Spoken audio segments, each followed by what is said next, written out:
Bonsoir et bienvenue dans votre journal de Mayotte. Nous sommes le mercredi 5 septembre. À la une de l'actualité, la guerre est déclarée en vue de l'attribution du marché des transports scolaires. Le 25 juin dernier, le conseil départemental a adopté une délibération définissant les grandes lignes de ce marché qui sera bientôt lancé pour 7 ans. Depuis, plusieurs voix se sont élevées, notamment du côté du syndicat FO Transport, qui n'est pas d'accord avec cette nouvelle organisation. Ce matin, plusieurs transporteurs conseillés par le bureau Clémaille ont donné une conférence de presse. L'attribution des différents lots représente plusieurs millions d'euros et les transporteurs locaux refusent d'être mis sur la touche. Ils souhaitent un allotissement équilibré qui mette fin à la mainmise d'une seule société. Dans l'œil du cyclone, la société Matisse. Un sujet signé Abbas Alidi et Daniel Nderagakoura. Après la délibération du 25 juin dernier concernant l'organisation du transport scolaire, deux marchés doivent être lancés prochainement. L'un sera dédié à la gestion et l'autre à l'exploitation. Il y aurait ainsi 4 ensembles géographiques en grande terre et un en petite terre, avec un lot dédié à la gestion distincte de l'ensemble. Un groupement ne pourrait ainsi pas exercer les deux missions en même temps. Pour répondre à ces marchés, 6 transporteurs se sont associés à la société Matisse à l'intérieur du groupement momentané d'entreprises solidaires. Problème, les transporteurs locaux accusent Matisse de vouloir récupérer la plus grosse part du gâteau. Des entrepreneurs locaux se sont mis en groupement avec la société Matisse pour répondre à un marché en toute confiance, mais en toute confiance. Et quelque temps après, beaucoup d'incompréhensions sont nées entre les locaux et Matisse. Et quand j'ai étudié tous les documents, je me suis rendu compte que carrément, le mandataire du groupement faisait travailler ses mandats à perte et les considérait comme des sous-traitants au lieu de les considérer comme des co-traitants dans les faits. Après plusieurs tentatives infructueuses de recherche d'une solution à l'amiable, 5 des 6 transporteurs co-traitants de Matisse à l'intérieur du GMES se préparent à assigner la société devant le tribunal du commerce. Ces derniers expliquent qu'ils refusent de travailler à perte. Les difficultés qu'on rencontre, c'est qu'on a des charges toute l'année et qu'on travaille, sur le transport scolaire durant 170 jours dans l'année et vous pouvez compter, il reste une centaine de jours dans l'année qu'on n'a pas de recettes.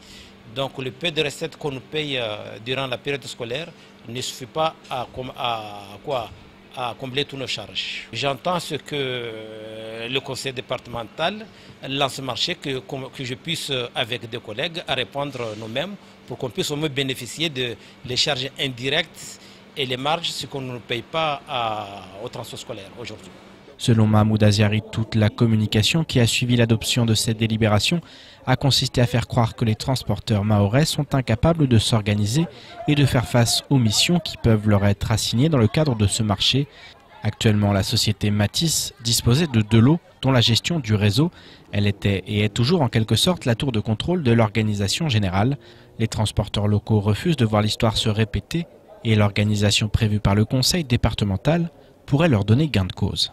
L'idée qu'a eu le conseil départemental de détacher la gestion du roulage est une décision très heureuse.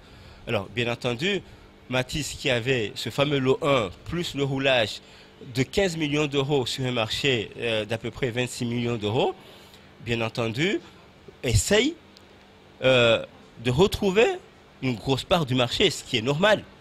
Mais les locaux aussi veulent avoir une part de marché et avoir leur place. Et les locaux entre le groupement Ouvoamoja et le groupement Tamaléo Nameso s'étant rapprochés pour être solidaires, là, nous nous sommes préparés pour répondre au prochain marché en montrant enfin que les Mahorais sur ce territoire peuvent prétendre être de grands entrepreneurs et être des acteurs qui sont performants, qui visent l'excellence sur l'économie locale.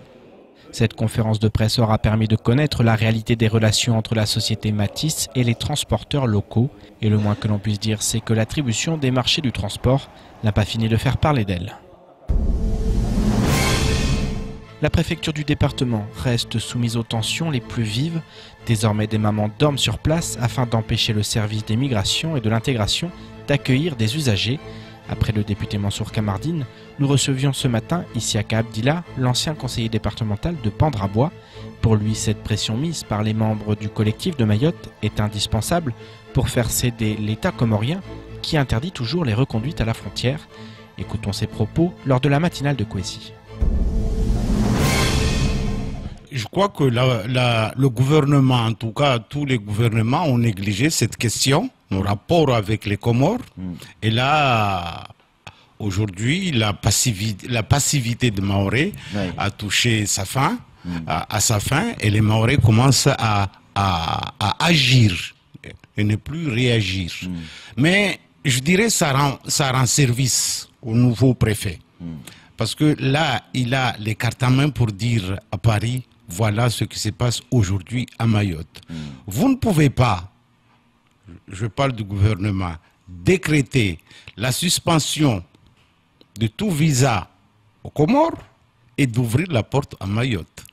Parce que c'est de ça qu'il s'agit. Si vous donnez un titre de séjour d'un ressortissant comorien à Mayotte, c'est comme si vous lui donnez un visa à Moroni pour aller à Paris. Voilà. Donc je crois que si la France est logique, elle doit aller jusqu'au bout. Économie dans votre 19h, l'ADI ouvre le centre de formation ADI Micro-Business par le lancement de la formation gratuite et certifiante « Je deviens entrepreneur ».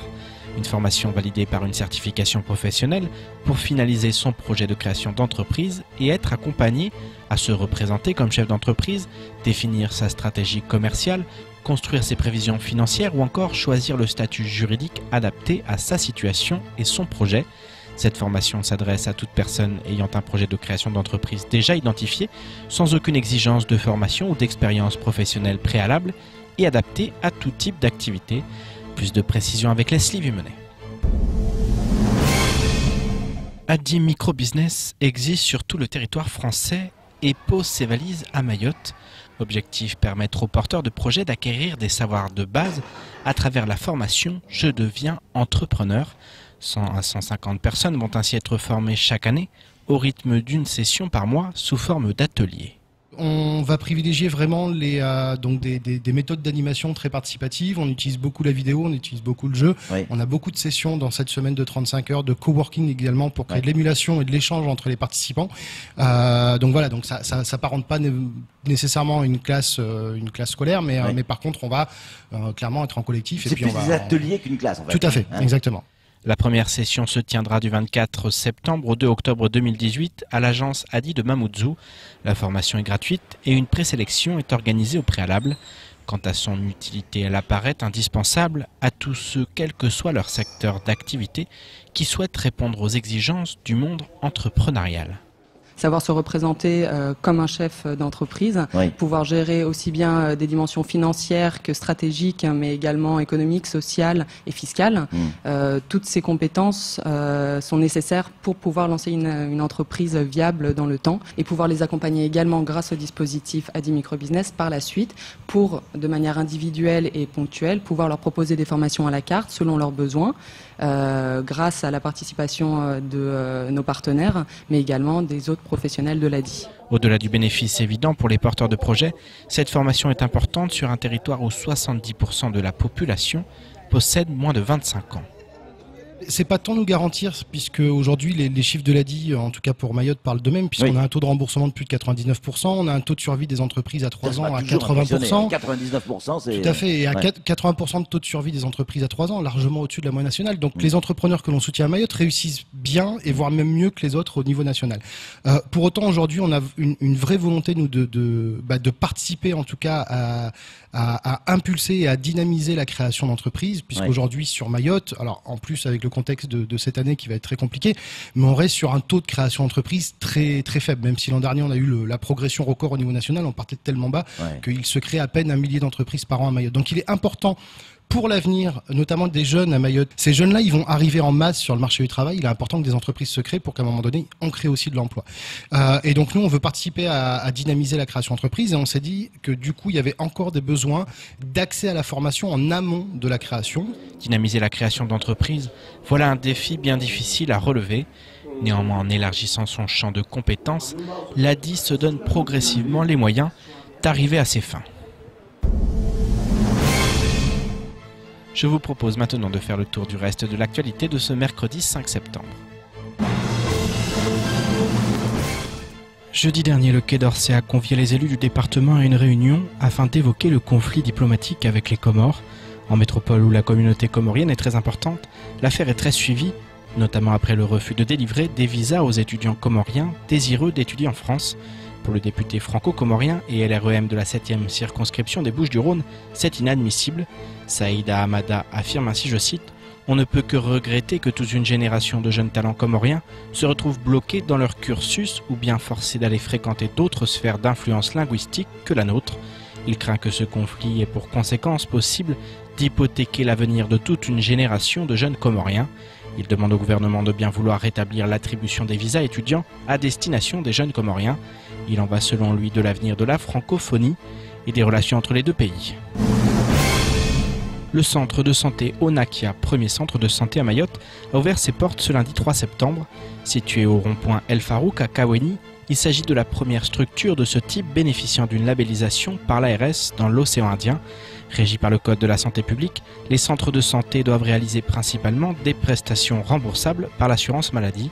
Ils peuvent adhérer à l'accord national des centres de santé de l'assurance maladie. Ils bénéficient alors d'une rémunération, fonction d'indicateurs relatifs à l'accès aux soins, à la coordination et à la qualité des prises en charge ou à la vulnérabilité des patients. Depuis lundi, le centre ouvre tous les jours, du lundi au vendredi de 8h30 à 12h30 et de 13h30 à 18h, ainsi que le samedi matin de 8h à midi. Il propose une prise en charge des patients autour des spécialités ORL, de l'ouïe et de la vision. Jusqu'alors, seul le CHM disposait de spécialistes en ophtalmologie et ORL. Le vice-rectorat vient de dévoiler les chiffres de cette rentrée scolaire 2018-2019. Il y a cette année 6254 enseignants dans le premier et le second degré. 204 établissements sont en zone d'éducation prioritaire. 101 004 élèves ont été accueillis depuis le 23 août dernier, soit 4 078 enfants de plus par rapport à la rentrée de 2017.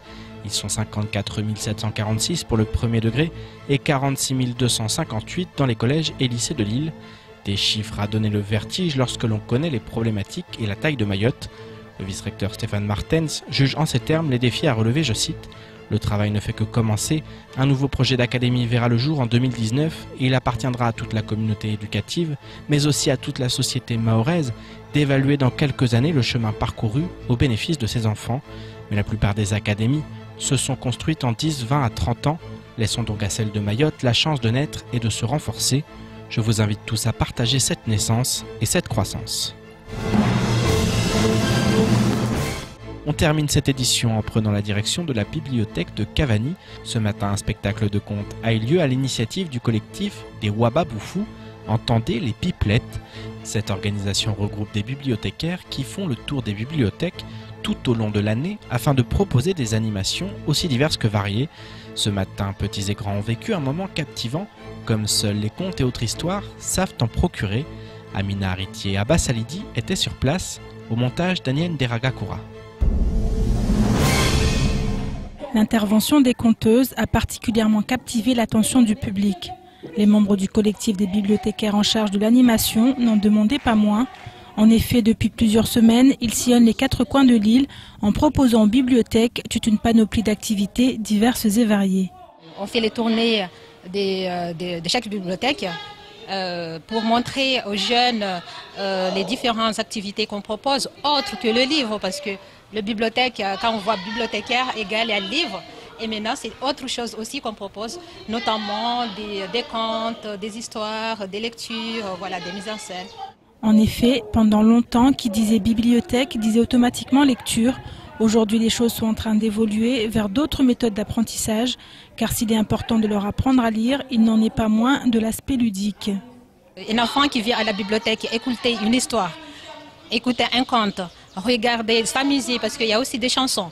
Un enfant qui vient à la bibliothèque, il voit ça. À la fin, qu'est-ce qu'il va faire? Il va sûrement regarder un livre. Il va ouvrir un livre. Ne serait-ce regarder un titre, le titre, et un mot qu'un enfant a appris, je crois que ça reste à vie. Tout un programme donc qui participe par là même à l'épanouissement de l'enfant. L'association Wababoufou n'a ainsi pas fini de faire parler d'elle. Et pour ceux qui se demanderaient encore ce que signifie Wababoufou, nous avons posé la question à Zakia. Wababoufou, c'est-à-dire le groupe en général où on raconte des histoires, des contes, des sketchs. Donc Wababoufou, ça veut dire parler, parler, parler, parler. Et parmi les choses dont ils ont parlé, l'histoire du coq fâché, et celui-ci était bien le seul à faire la tête, car du côté des enfants et du public présent, on affichait plutôt de la joie et de la bonne humeur. C'est la fin de votre journal, tout de suite la suite de nos programmes. Bonne soirée, à demain.